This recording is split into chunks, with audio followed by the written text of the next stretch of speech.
Hello everybody and welcome back to Tony Northeastern. And yes, we are actually going to be doing some ballasting. From the iron girder bridge over there, as you can see the ballasting hopper's in place ready, all the way through to the river at the other end of the line, back there. But before we do any ballasting, here we go. I will get round to ballasting in this video, that's for sure. We have holes in the baseboard where the dropper wires actually feed the tracks. So we've got to go around all the holes and fill them in. I've made a start here, and all I'm doing is using a PVA solution. Actually, it's a solid PVA and a toothpick, and I'm just going to go around and fill all the holes in. That will actually be absorbed into the MDF. It will actually sink, and the idea is when I come to do the ballasting, none of the solution will go through the holes onto the tracks below. We don't particularly want that to happen. So for now, I'm just going to go around every single hole I can find and try and block them up. And hopefully this PVA will do it. So there's a fair few to do, so we'll get stuck in. Okay, that's all the holes filled in with the PVA wood glue. It will sink in and hopefully seal them before I do the ballasting. So while I'm waiting for that to go off, I'll start working on some of the walls at the other end of the station. So basically it's this wall here. So by the time I put the card on this wall here, it'll be almost time to start ballasting. I think just got to give that PVA just a little bit longer to do. So I shall carry on with that while waiting. So this wall here is the same height as most of the walls in and around this station, 20mm high. But the difference with this wall and the wall on the front of the station is this has already been notched along the top rather than putting the coffee stirring sticks on, just for a different effect altogether. So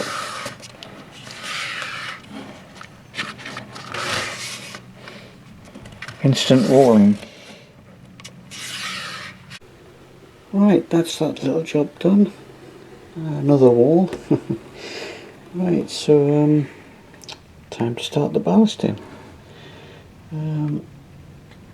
So point mortar, I've got to cover that up with tape, so I'll go around all of those and cover up with tape because I don't want any ballast going into the mechanism, especially as I've only got limited access underneath. So I shall do that first. So we're actually going to start the ballasting now, really, honestly.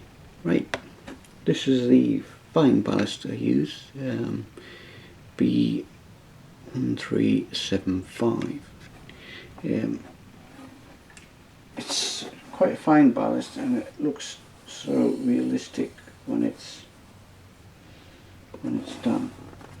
So for the straight bits, I'm just going to be using the hopper,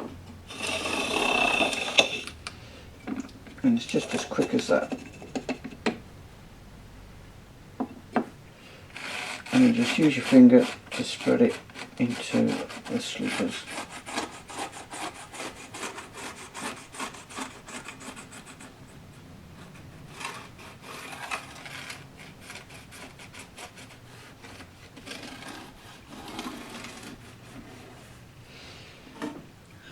Obviously around such things as the points and the buffer stops, we're going to have to do it by hand. So for ballasting around buffer stops and that, I just put it in by hand, just using a spoon and using a brush afterwards to level it out.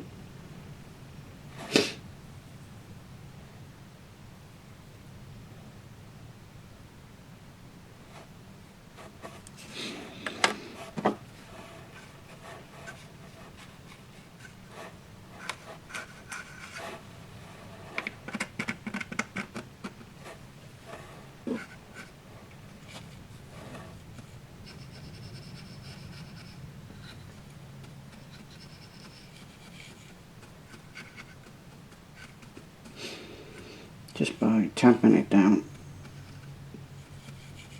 kind of levels it out.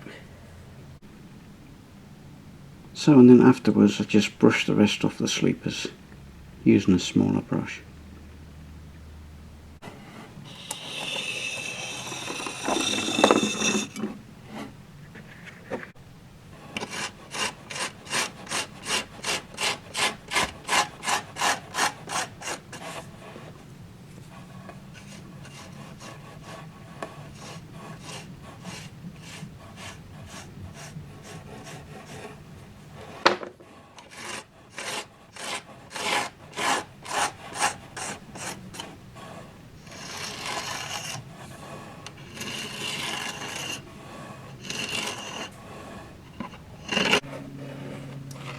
So between the tracks, just spoon a little bit in, like so.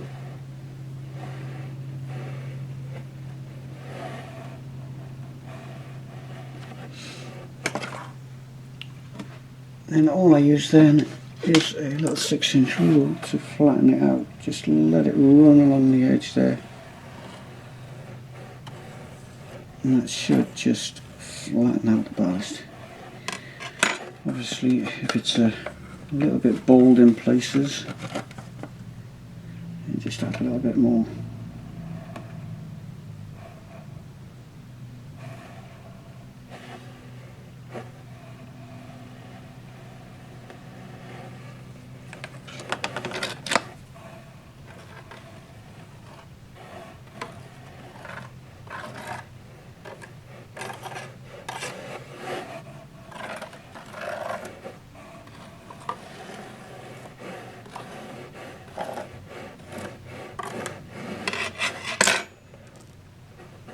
Okay, in and around points, I normally spoon it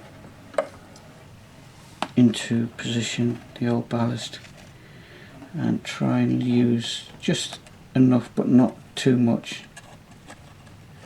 Just enough to basically do the job. And then just use your man-made tool, your finger, and just push the ballast into place.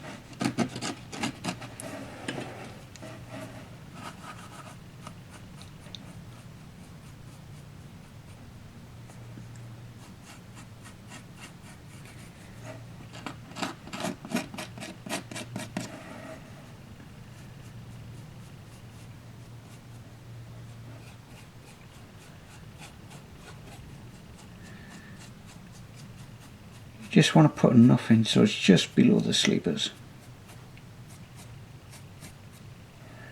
in and around the points.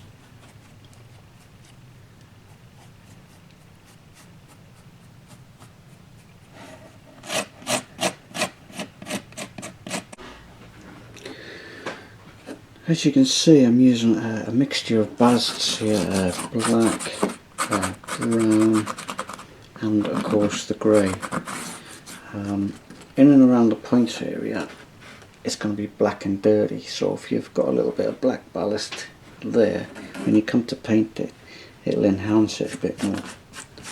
So that's the reason for that, especially down at this area where all the locomotives would park up and wait around ready for the next off.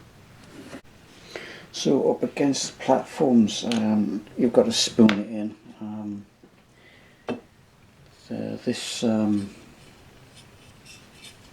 hopper just won't sit in there properly.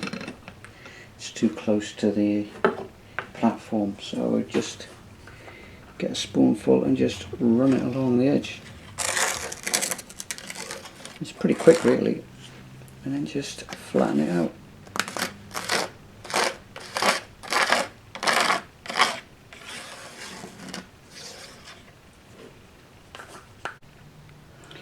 That's the ballast laid. It took a while to do, and we're ready for the next stage. As you can see, I've got newspaper covering up some parts of the layout that I don't want to get wet, because this is the messy bit now.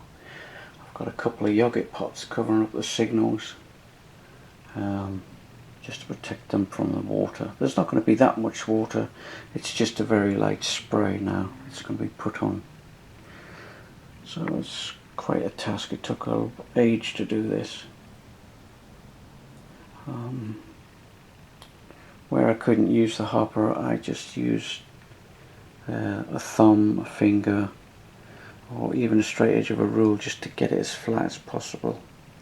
Okay, the next phase, I'm just using a standard spray bottle and just gently doing a light spray of water onto the ballast. This will help the PVA adhere to the ballast.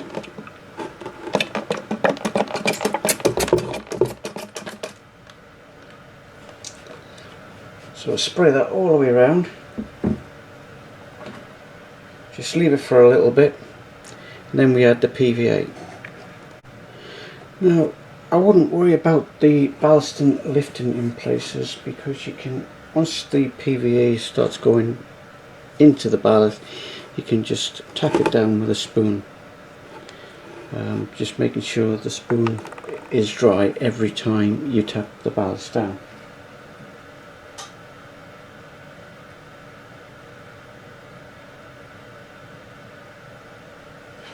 So now we just run the PVA along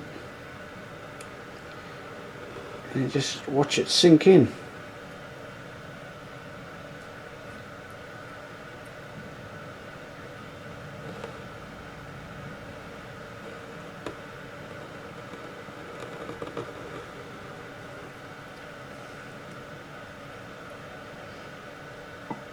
Sometimes as it's sinking in, it actually smooths out the ballast for you.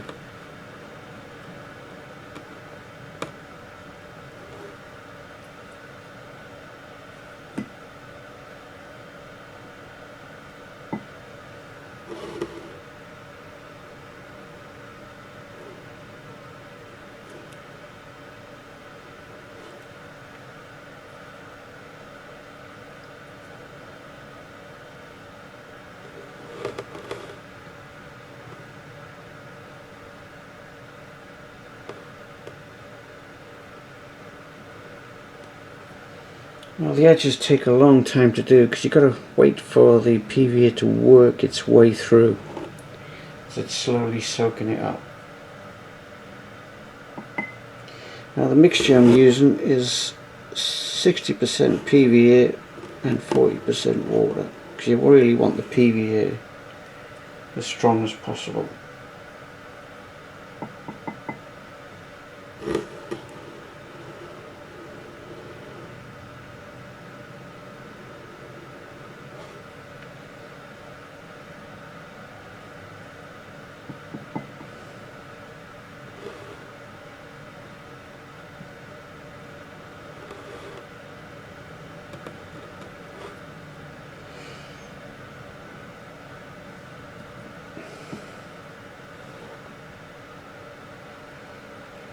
You just keep going until you see the edges go white. Then you know the PVA has made it through to the edge of the ballast.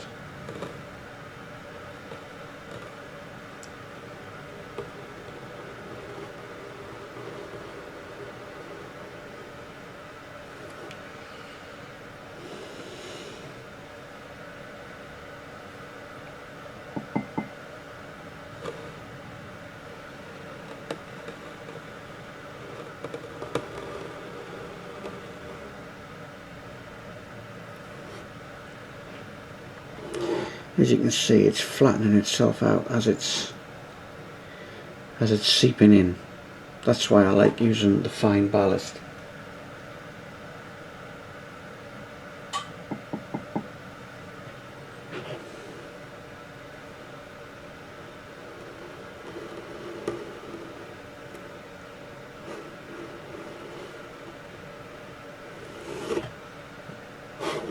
Yeah, as you can see, look, it's working its way to the edge now. So that's good. In this little area here, it's gone a bit lumpy,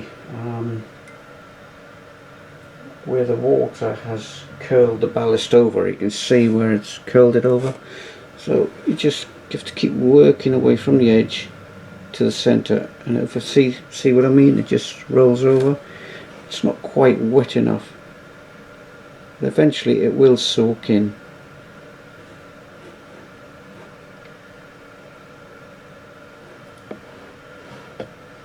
And when it does, that's when you come along with your spoon and then just flatten it out.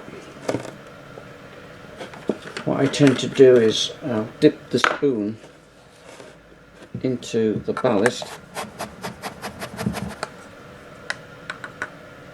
and then that stops any ballast on the track lifting up, so then you just tap it down.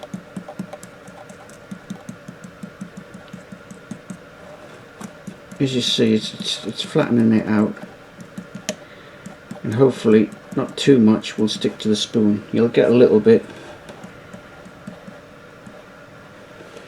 You get a little bit sticking to the spoon, but you just wipe that off. Dip it back in the ballast again, making sure it's dry.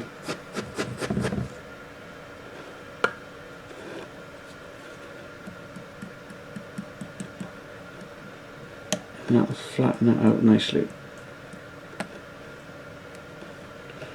Yeah, it's beginning to work. Right, I just want to show you this quick tip. You see I've left some imprints there into the ballast. What I done was I used a bit of old track here and pressed it into the ballast, rocking it backwards and forwards, and then just gently lifting it out. Eventually, when that dries, it will leave an imprint where sleepers used to be. So that's just a little tip. If you end up with moonscapes, sometimes it does when you're applying the PVA, just use the edge of your spoon and just flatten them out as though you were flattening out concrete, something like that. And just tap it down just by using the edge of the, you could use a spoon or a glue spatula.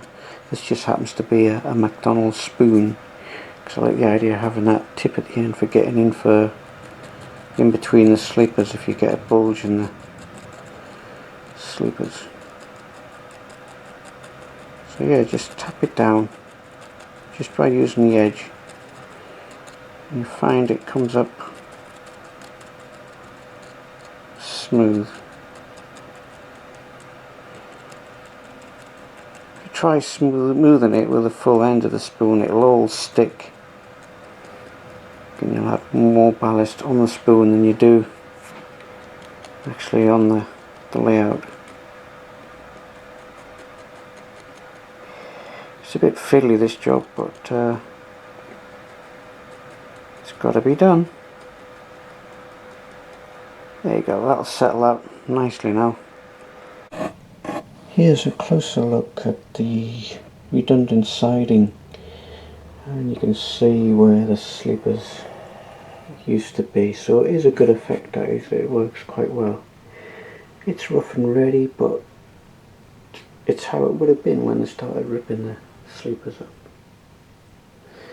So that's the ballasting finished now.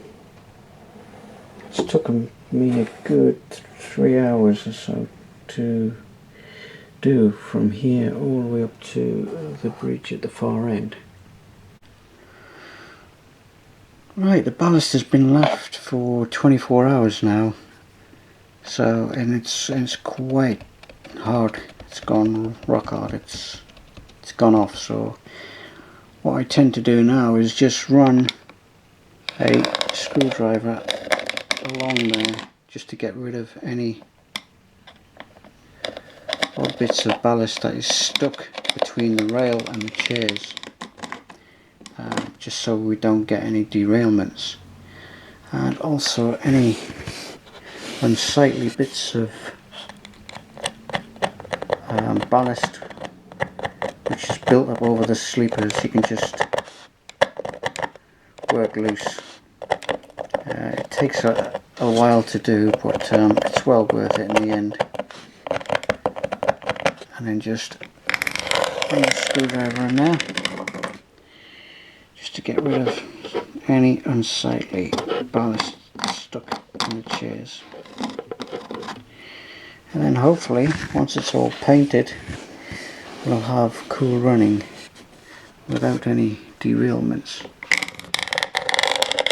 So I've got a long way to do. I've got all that to do yet. Okay, now that the loose ballast has been picked up, you can actually see now how the ballasting has actually turned out.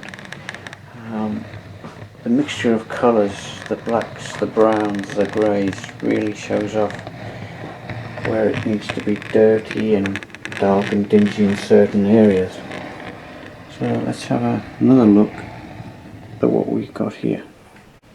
Right, as you can see, the old siding has really turned out well, especially imprinting the sleepers into the ballast when it was wet.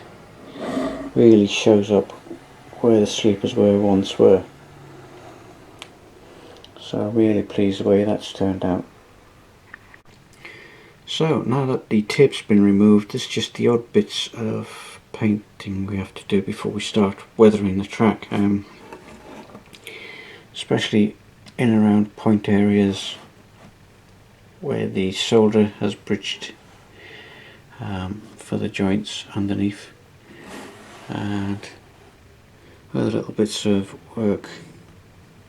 If I blacken those before we do any of the actual weathering, especially in and around the point areas.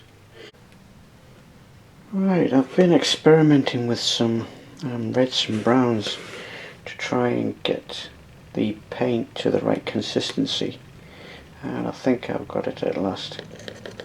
I'm trying to make the track look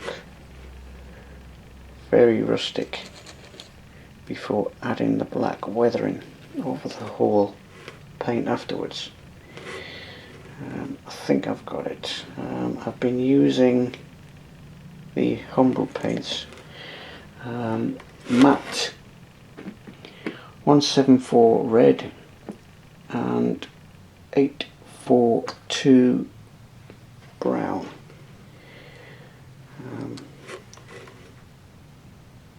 Just applying it into the rails. This is a bit tedious. It takes a while, but I think the end results will pay.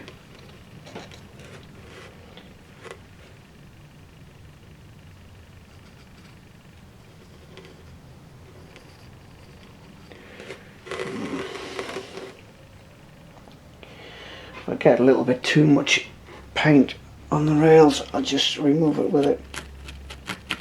Just cotton bud and in.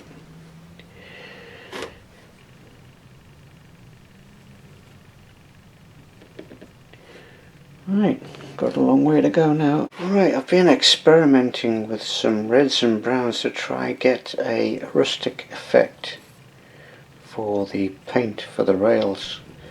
And I think I've finally got it now.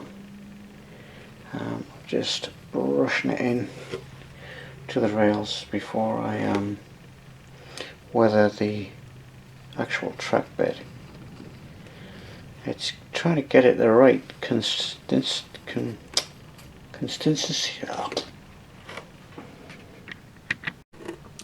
Right, I have two washers for doing this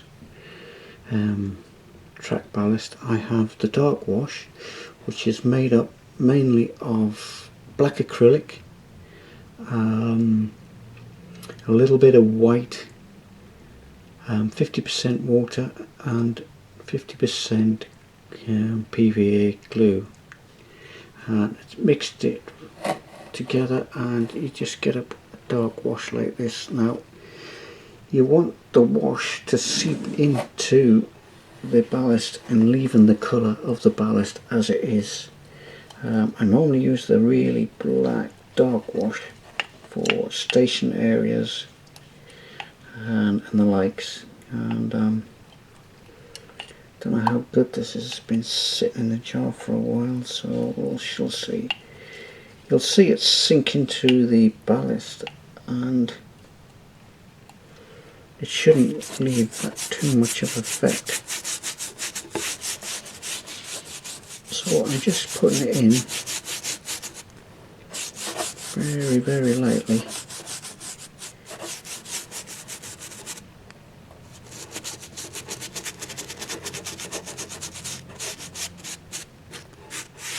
Now this is really black, this wash.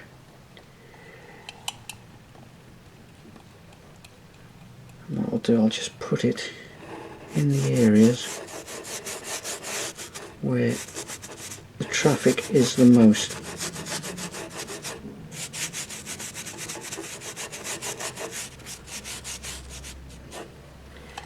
As you can see, it is really, really black.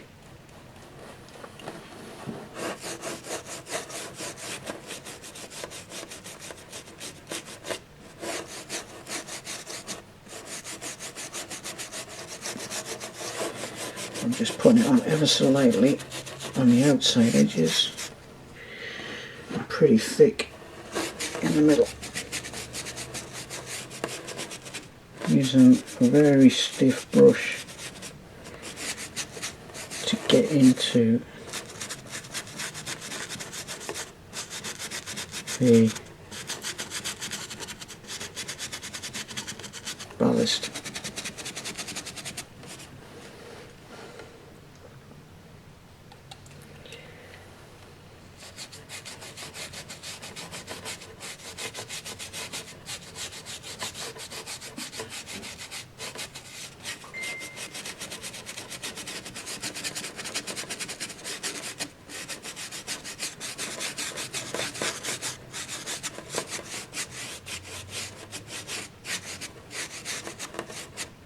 Now you can see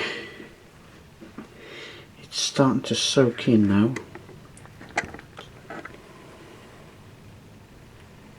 So I'll be using the dark in and around the point areas where we see the most traffic. Okay, with the light wash, it's very, very watery, and it's a lot lighter, as you can see. So this is for tracks that are away from the station. What I've done here is it's 50% black, 40% white, the water and the PVA is 50-50 each. Now I did do a video on ballasting ages ago, and you can see the difference. There's hardly any colour in this at all. I've got to give it a good stir because it's been a while since I've opened this up. And just brush it on lightly and just let it seep into the ballast.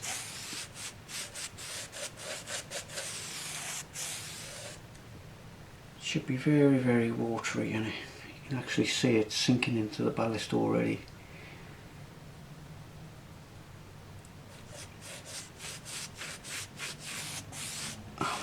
Not so heavy. I'm only going up to as far as the bridge.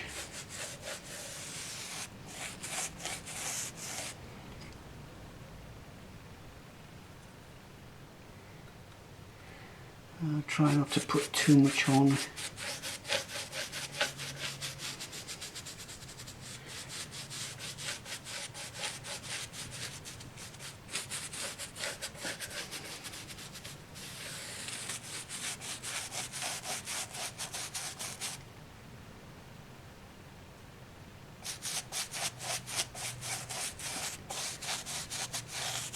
Right, and we'll just let that dry,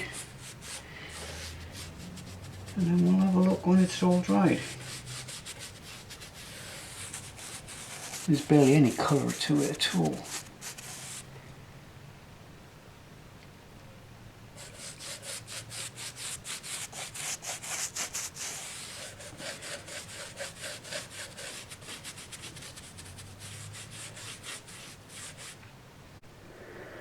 Okay, it's been quite a few hours now, so I think it's time to clean the tracks up, just mainly the top rails. And as you can see, it's quite dirty, grimy, and it don't look too bad up close. So for cleaning the tops, I just use a really old rubber, just a track cleaning rubber, just to take the paint off. And it cleans up quite well.